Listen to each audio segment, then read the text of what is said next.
So Thundercracker wore it better.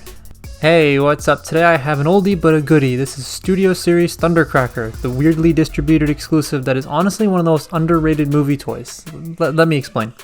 So for those of you who don't know, this was a Toys R Us exclusive, and I believe it was the last Toys R Us exclusive ever, especially in the United States, because this was released around the time that Toys R Us in almost every country started closing, except for Canada. Some other countries may still have Toys R Us's, but to my knowledge it's only Canada. But Canadian Toys R Us was owned by a different company than the rest, and then it got sold to another company called Fairfax Financials, I believe.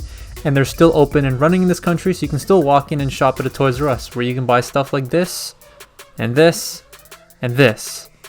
And for comparison to Walmart stock, and yes, those are red figures on the shelf at my local Walmart. If you want me to take a look at those, let me know in the comments and I'll actually buy them, otherwise I'm just not going to bother. But when this guy was out, he was super hard to get in the States and in almost every other country according to what I read. But here in Canada, he was legit a shelf warmer. You could find this anywhere. This particular figure I was putting off making a video about because it was a gift from my best friend who now isn't, but is still it's weird. But yeah, that's why I was putting it off. But you know what? I'm going to do it. I'm going to do it because this thing is really awesome. So Thundercracker retailed for about $30 in the US, if you could find it, and $40 Canadian. I believe this was also available at the Entertainer in the UK when Toys R Us was closing, but I could be wrong about that. On eBay, this guy goes for a measly $50 to $100, but that's not too bad for an exclusive that kind of got lost in the closure of Toys R Us. Brand new, you're looking at paying upwards of like $150, but used complete, $50 to $60 ain't that bad for this. This guy's based off the Nitro Zeus mold, link to that review below. And that mold is my favorite of all the Last Night figures. It was this mold, then Scorn, then Voyager Megatron. As I talked about on my Modern Warfare 2 stream every Wednesday and Saturday at 8 p.m. Eastern, by the way. So I'm super happy this mold was reused again, and then again for the KSI boss, which I don't have, but I really want. But to go with my intro of this figure, Thundercracker wore it better. Why do I say that? Well, Nitro Zeus is very bland and boring to look at. Like, there's no color on him. It's accurate, but it's not the most fun to look at. Here, the deep dark blue, the dark red, and the black just suit this mold a lot more. Also, the head sculpt is a modified Starscream head, and it looks so much better than the one that came on Zeus, but the one that came on Nitro Zeus was also based on concept art, and I wasn't a fan of that, so that's why I don't like that head sculpt. It still does the Headmaster thing from the scene that was cut from the Last Night with Nitro Zeus, and if you really want to bring in the Seeker look, you can unfold the wings, but I prefer the rolled up engine look on the back. Accessories are just these missiles that look much better in the black than they did on the white from Nitro, and they blend in with the figure a lot better than they did with Nitro Zeus. Also, the ones that came on Zeus were gray plastic painted white, so the paint chipped off. These ones are just solid black plastic, so they don't chip. Next to some of the other jet formers, and he looks pretty cool. And you see something wrong with Starscream there? If you want to know why Starscream's arm looks like that, I'm writing season 2 for Bionicle Journey to Home, which you can watch season 1 linked in the description.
Basically, the show is about Starscream getting kicked off the Transformers shelf by Megatron, then gets improperly placed on the Bionicle shelf. Once Megatron finds out, he sends everyone on that shelf to another part of the house, and they must fight their way back home. It's a decent blend of Transformers and Bionicles, so check it out if you like. Season 1 will be in the description. There's a mini season that'll be finished very soon, so that's why his arm kind of looks like that. Articulation is fine. It's not great, and it is the main detractor of the figure. The right arm can use the same mod that I did for Nitro Zeus. I'll link that below as well, so you can check that out. You just carve away a little bit of the plastic and you can get it to bend 90 degrees. And while you're down there, why not hit that like button and subscribe? You know, you could do that. But yeah, the articulation is not super great on this figure. It definitely could use a lot more, but due to the way it transforms, you can tell why it's missing certain things like waist joints, ankle pivots, all that sort of stuff. Speaking of the transformation, it is way more complex than it looks, but it's very, very smart in how it swings chunks of itself around to make the jet mode.